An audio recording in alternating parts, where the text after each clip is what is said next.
প্রতিদিন মাছের বাজারে যা ফেলে দেওয়া হয়, তার মধ্যে লুকিয়ে আছে মহামূল্যবান সম্পদ, সাধারণ মাছের মাথা, যা বেশিরভাগ সময় অবহেলিত, যার ভিতরে রয়েছে এমন একটি জিনিস যা বদলে দিতে পারে দেশের মৎস্য খাতে অর্থনীতি।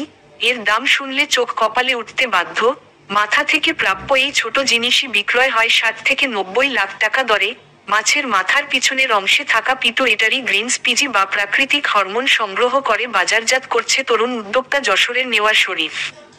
মৎস্য বিজ্ঞানী, উচ্চতম ডিগ্রি নেওয়া নেওয়াজ শরীফ চাকরির পিছনে না ছুটে যশোর জেলার চৌগাছাতে একটি মৎস্য ল্যাব স্থাপন করেন।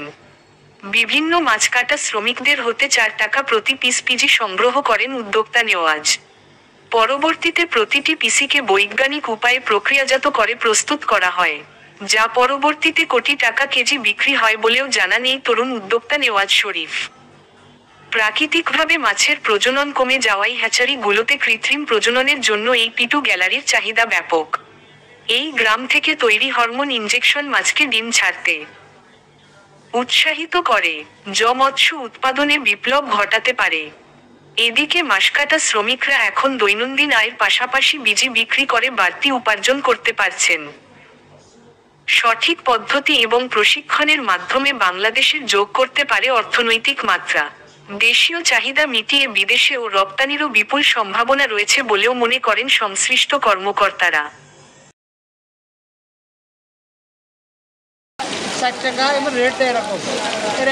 যারা মাছ কেটে দেন তাদেরকে যদি আমরা প্রশিক্ষণ দিতে পারি, তাহলে আমাদের দেশের মৎস্য সেক্টর এগিয়ে যাবে, এবং সরকারিভাবে যদি পেট্রোনাইজ করে তাহলে মৎস্য সেক্টর আরো দৃঢ়ভাবে এগিয়ে যাবে এবং আমরা অর্থনৈতিকভাবে লাভবান হতে পারি। আমরা বটিওয়ালাদেরকে ট্রেনিং দিই, সেখান থেকে আমার আগ্রহ তৈরি হয় এবং আমি দেখতে পাই যে এটা বিশাল সম্ভাবনা। কেননা আমরা মাছে বাঙালি, এবং আমাদের মৎস্য হ্যাচারিতে প্রায় প্রতি বছরে 35 থেকে 40 কেজি পিজি হরমোনের প্রয়োজন হয়। অথচ আমাদের দেশে বিশাল সম্পদ থাকা সত্ত্বেও আমরা বাইরের দেশ থেকে সিনথেটিক হরমোন আমদানি করি।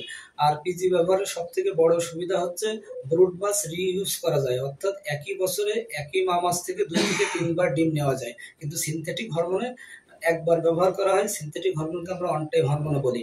আর পিজি থেকে যে বাচ্চা হয় সে বাচ্চার গ্রোথ রেট অনেক বেশি হয়, তার সার্ভাইভাল রেট বেশি হয় এবং প্রতিকূল পরিবেশের সাথে সহজে খাপ খাওয়াই নিতে পারে।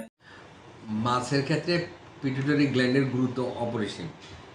যেমন আপনার মাছ যে ব্রিডিং করে বা যে প্রাকৃতিকভাবে যখন পোনা ছাড়ে, ওটার জন্য আবহাওয়ার একটা ব্যাপক ভূমিকা আছে। থান্ডারস্টর্ম লাগে, তারপরে আপনার পানির একটা কোয়ালিটি লাগে। এই জিনিসগুলি ডেভেলপ হয় প্রাকৃতিকভাবে, তখন নেচারে মাছ পোনা ছাড়তে পারে। কিন্তু নেচারে যে পরিমাণ পোনা ছাড়ে সেটা খুব অপ্রতুল, এবং সারা দেশের মাছের যে পোনার ডিমান্ড, তার কিয়দংশ প্রকৃতি থেকে সংগ্রহ করে আমরা মাছের চাষের চাহিদা পূরণ করতে পারি না। সেই লক্ষ্যেই আমাদের এই পোনা আর কৃত্রিম